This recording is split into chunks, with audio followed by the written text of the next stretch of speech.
What's going on, everybody, and welcome back to Comic Breakdown. With this video, we are jumping into the Amazing Spider-Man issue number 5. While this story has been a little bit confusing on everything that has been going on with Peter Parker, the story surrounding Tombstone, it really has been a lot of fun. Tombstone, in the last issue, we see him play Spider-Man, beating the crap out of him, discombobulating him, making him believe something that wasn't actually going to happen.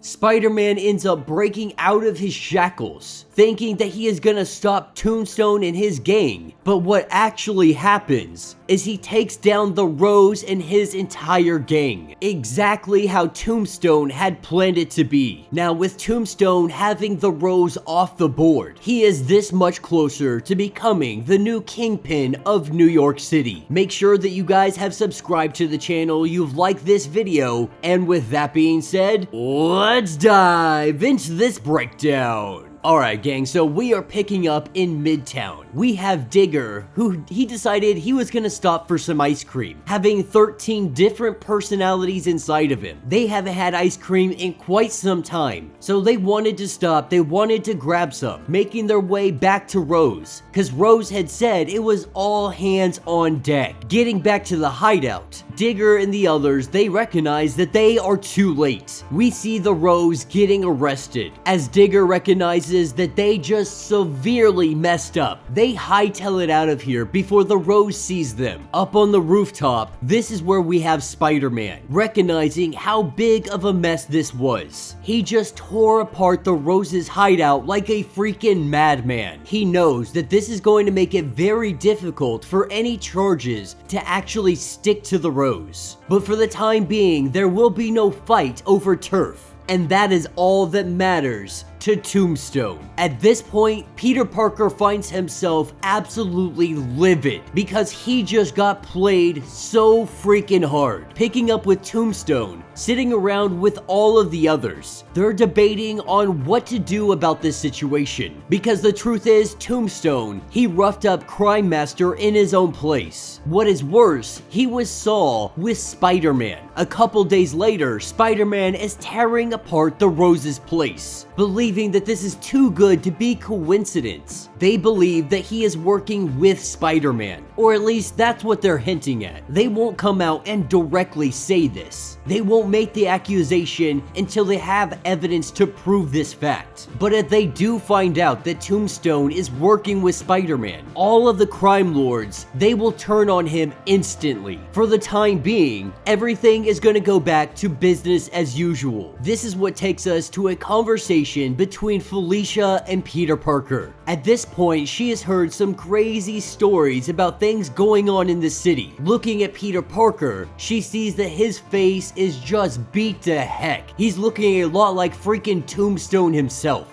But he lets her know that he is into some pretty messy stuff and he is not looking for any kind of help. And she understands why. And that is because Peter's heart is broken. Everything going on with MJ, and then everything that happened 6 months ago. Saying something about an accident with Ben. Of course, we have no idea what they are talking about, what is going on, just tiptoeing around the subject, not giving us any real detail. It has been one of the most frustrating things about this entire comic. I think a lot more people would be able to get on board with this comic if they would just tell us what happened 6 months ago. But really, Black Cat has just come to have a conversation, to make sure he's not in over his head, and to make sure that he hasn't absolutely lost it. And this pep talk, it was kind of something he needed. Waking up the next morning, he gets some coffee, and he heads out for his daily routine. He is going to be focusing on Tombstone and his operation, recognizing that this operation is being moved. He watches all of the trucks throughout the day, sees that they go to a warehouse that is only 3 places down. Getting a great idea, this is when he heads over to the Rose's former hideout. This is where he finds Digger, coming in trying to have a conversation with him. Digger quickly throws a table at him, and this fight gets underway. or at least Digger is trying to fight him. Spider-Man, he's trying to let him know, I am not here to fight you. In fact, I have a plan. Digger obviously very upset. This cost him his job. It was his duty to protect this hideout. Proposing to Digger, what if I showed everybody you didn't just take this lying down? What if I gave you an opportunity to truly show Rose that you are still on his side? And so as they formulate their plan, we head over to Long Island. As Tombstone is sitting here having himself a drink, this is where Peter Parker comes into play, telling Spider-Man that you just don't know when you've been beat. But Spider-Man admits that he was beat. Tombstone, he played him just the right way. He was able to get Spider-Man to take down the Rose, admitting that he won. Whether Spider-Man likes it or not, Tombstone turned the two of them into a team. As Tombstone laughs about this and saying, surely, if anybody found out personally or professionally that this happened, you would be a laughingstock. And this got Spider-Man to thinking, maybe that's not the worst thing in the world. Maybe they can make this team-up thing a regular thing. He goes to all of the deals, make sure that everything's okay, even take down his competition from time to time. This is when Tombstone starts to recognize what Spider-Man is playing at. The truth is, if all of the mobsters in this city believed that Tombstone was working with Spider-Man, he would be the target of everybody. And the truth is, Spider-Man, he doesn't even want to take down Tombstone right now. The power struggle that would ensue that comes after that, he doesn't even want to deal with yet. What he is asking is for Tombstone to play nice. This is when Tombstone's phone, it begins to ring. White Rabbit on the other end, letting it be known that Digger has found one of their hideouts. And right now, he is making his way through this entire facility, and no one is able to stop him. This is Spider-Man making his point. He sent Digger to this place to make an entire scene. And if anything, Spider-Man can say, at the end of the day, at least they are even. And so Tombstone, at least for the time being, he's gonna cut it back. He is going to play nice, and he's not gonna make a big ruckus in this city. Now, Spider-Man is definitely gonna have to deal with him later, but for the time being, they're at least on even playing field. As Spider-Man goes to leave, he tells Tombstone he was thinking about everything he said, about his childhood, about Tombstone's childhood, and he tells him that he hates that Tombstone never got what he truly needed in life. With a weird, awkward silence, Tombstone says that he is a really weird dude and to get out of his house. And so with Spider-Man leaving, we pick up later that evening at Aunt May's house. Showing up late, but asking Aunt May if he can still take her up on that dinner. Not really asking too many questions about what happened to his face. She is just happy to have Peter Parker back under this roof. And that will be the end of this issue. So let me know what you guys think down in the comments. You know, like I said, we are into issue 5 and they have not let us know anything about what happened 6 months ago. About why everybody is unwilling